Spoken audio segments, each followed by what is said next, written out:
سلاوی خوای گەورەتان لێ بێ من مەنسوور بڵباسم لە تێک پلەسەوە لەگەڵتانم خۆم بە خۆشحاڵ دەزانم کە لە ڤیدیۆیەکی ناوازە پێتان شاد بوومەوە لە ڤیدیۆ ئەمڕۆماندا پێداچوونەوە بە دوو مۆبایلی ناوازە دەکەین کە یەکیشیان Oppo Find X3 Proە ئەوی تریشیان ڕێدمازیکی 6 پرۆیە لەگەڵمان بن بۆ کردنەوەی پاکەتی مۆبایلەکە پێشەوەی دەست بەکردنەوەی پاکەتی مۆبایل بکەین ئەم مۆبایلە لە مۆبایلی ئەرکان بەردەستە بۆ فرۆشتن لە سنووری پارێزگای سلێمانی لە زەڕایان و لە خوارەوە ژمارە مۆبایلی ئەرکانمانداناوە دەتوانن پەیوەندیان پێوە بکەن و مۆبایلەکە دەست بخەن.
ئەم مۆبایلە لە ڕێکەوتی 11 مانگی 2021 بە فەرمی لە وڵاتی چین ڕاگەیاندراوە لەگەڵمان بن و دەچینە نێو تایبەتمەندیەکانی وەکو سەرەتاش لە پڕۆسێسەرەکەی دەست پێ دەکەین. ئەم مۆبایلە بەکاربەری پڕۆسەری سنابدراگۆنی 888 5G کۆمپانیای کوالکۆمە بناغەکراوە لەسەر 5 نانۆمەتر هەژ ناوەکی بە بەرزبوونەوەی فریکوێنسی تاوەکو 2.84 گیگاهرتز و یەکەی ڕێخەری گرافیکی ئەدرینۆ 606 بە چوستی 840 مێگاهرتز.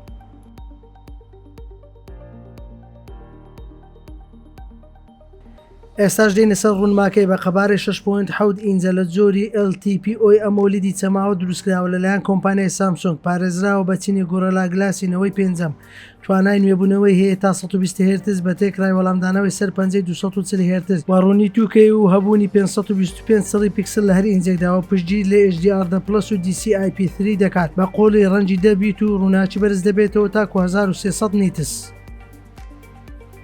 ئێستاش دێنە سەر کامێرای ئەم مۆبایلە لە بەشی پشتەوە خاوەنی 4 کامێرایە کە کامێرای سەرەکی ئەم مۆبایلە بە ڕوونی 50 مێگاپیکسلە بە هەستەوەری کۆمپانیای سۆنی لە جۆری IMX766 بە قەبارەیەک لەسەر 1.56 ئینچ بە قەبارەی پیکسلی 1 مایکرۆمەتر بە تەکنەلۆژیای OS واتە دژە لەرزینی ڕقاواڵەیی.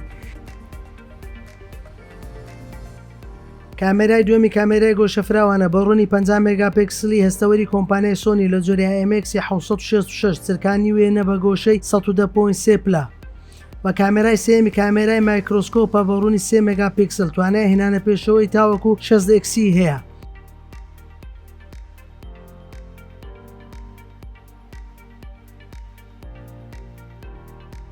کامێرای چوارەمی کامێرای تەلەفۆتۆیە بە ڕوونی 13 مێگاپیکسل هەستەوەری کۆمپانیای سامسۆنگ لە جۆری K3M5 توانای هێنانە پێشەوەی 2x جۆری ئۆپتیکەل و 20x جۆری دیجیتاڵە.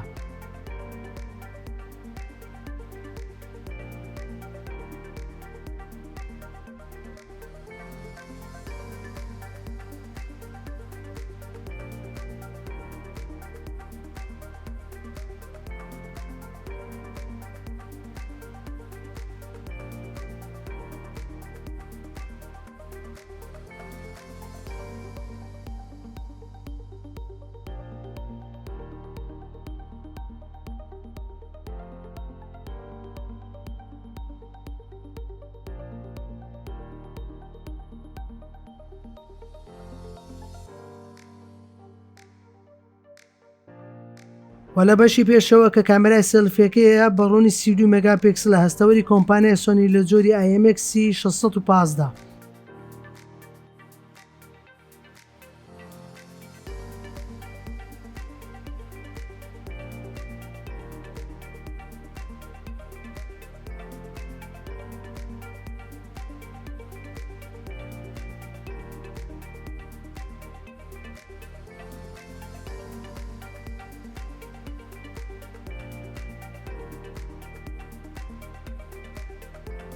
ڤیدیۆگرتەی کامێرای دواوەی بۆ کۆتا ئاستی 4K 60 FPS ئەوە بۆ سێلفی 1080p و 30 FPS.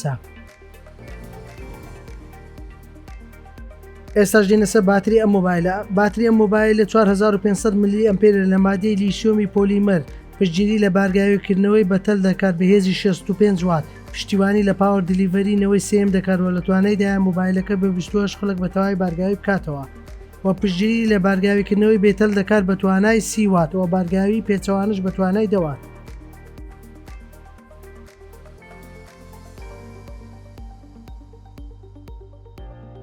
دوانە بڵندگۆی ستریۆیە بە پشتگیری لە هایڕێس و دۆڵبی ئاتمۆس و خاوەندارێتی لە سیانە مایکرۆفۆن دەکات.